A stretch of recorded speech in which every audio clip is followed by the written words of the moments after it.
Noun को संज्ञा कहते हैं। संज्ञा नाम रखने का काम करता है। केस का मतलब कारक होता है, यानी मामला। नाउन केस को समझने का प्रयास करते हैं। ध्यान दीजिए, सब्जेक्ट का मतलब मुख्य होता है।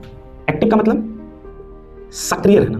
अगर हम सब्जेक्टिव की बात करें तो सब्जेक्ट का मतलब मुख्य होता है, एक्टिव का मतलब सक्रिय रहना। तो सक्रिय कौन रहेगा सर? सक्रिय पर्सनल, स्वयं। कहने का मतलब स्वयं मतलब खुद, हम रहेंगे, आप रहेंगे, ठीक है। तो स्वयं, ओपिनियन सर स्वयं का राय, या ओपिनियन का मतलब विचार, ठीक है sir. Feel plus feeling, feeling का मतलब होता है भावना, ठीक है सर। पी रिस्पेक्टिव का मतलब संभावना। ध्यान दीजिए, अब सब्जेक्ट का मतलब होगा मुख्य, एक्टिव कौन है? हम लोग हैं भैया, आप लोग हैं। तो आप लोग क्या क्या ध्यान दिए सर? जो हमारी फीलिंग है, फीलिंग हम विचार करके बता देंगे सर मुख्य कौन है। सर हम स्वयं, ठीक है सर। कहने का मतलब है जिसकी संभावना है उसी को तो आप मुख्य बनाएंगे, तो ठीक है, समझ में आया सर। कहने का मतलब सर नॉमिनेटिव करना।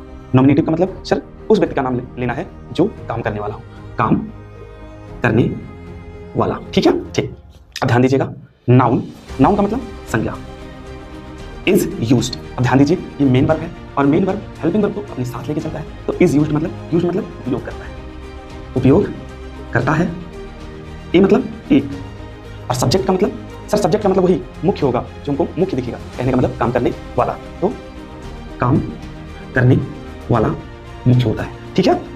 तो संज्ञा उपयोग करता है काम करने वाले के रूप में, मतलब एक सब्जेक्ट के रूप, समझे ना? ठीक, ध्यान दीजिए। अब यहाँ क्या लिखा है? क्या लिखा है? Object plus active. एक्टिव का मतलब सक्रिय रहना। भैया सक्रिय में आप नोटिस कर लीजिए वही चीज सर। ऑब्जेक्ट का मतलब होता है कि जो सर मुख्य ना हो, सर कोई वस्तु, मतलब कोई वस्तु नहीं, वस्तु की तरह प्रयोग किया जाए, सॉरी वस्तु की तरह प्रयोग किया जाए। जैसे सर कोई फैक्ट का मतलब कोई तथ्य हो या फिर लॉजिक, कोई तर्क मिले, हम उसे ऑब्जेक्ट मान सकते हैं। कहने का मतलब है सर एक्यूजेटिव केस। अब सर एक्यूजेटिव को हम किस प्रकार समझे? सर काम करने वाला। ध्यान दीजिए, वर्ब का मतलब क्रिया, क्रिया पर मतलब वर्ब पर काम होगा, वर्ब पर मतलब क्रिया पर काम होगा। कहने का मतलब जिस पर काम होगा, जिस पर काम होगा, जिस पर काम होगा, समझ में आया ना? एक्यूजेटिव ऑब्जेक्ट जिस पर काम, ठीक है सर।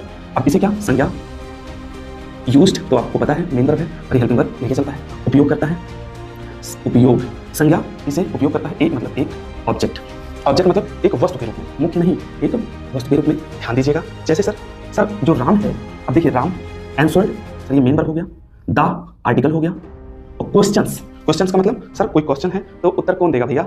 सर सब्जेक्ट कौन बनेगा? काम करने वाला। सर राम जी नाउन है, नाउन मतलब इनका नाम है, ठीक है, और ये सब्जेक्टिव केस में, और आंसर्ड, ठीक है सर। अब ये नाउन है, ठीक है, ध्यान दीजिएगा, नाउन है बट ये ऑब्जेक्टिव केस में आएगा। उम्मीद करते हैं आपको अच्छे से समझ में आया। तो भैया आप शेयर कर दीजिए, बच्चे जोड़े और अच्छे पॉइंट को समझे। आज के लिए इतना ही, थैंक यू।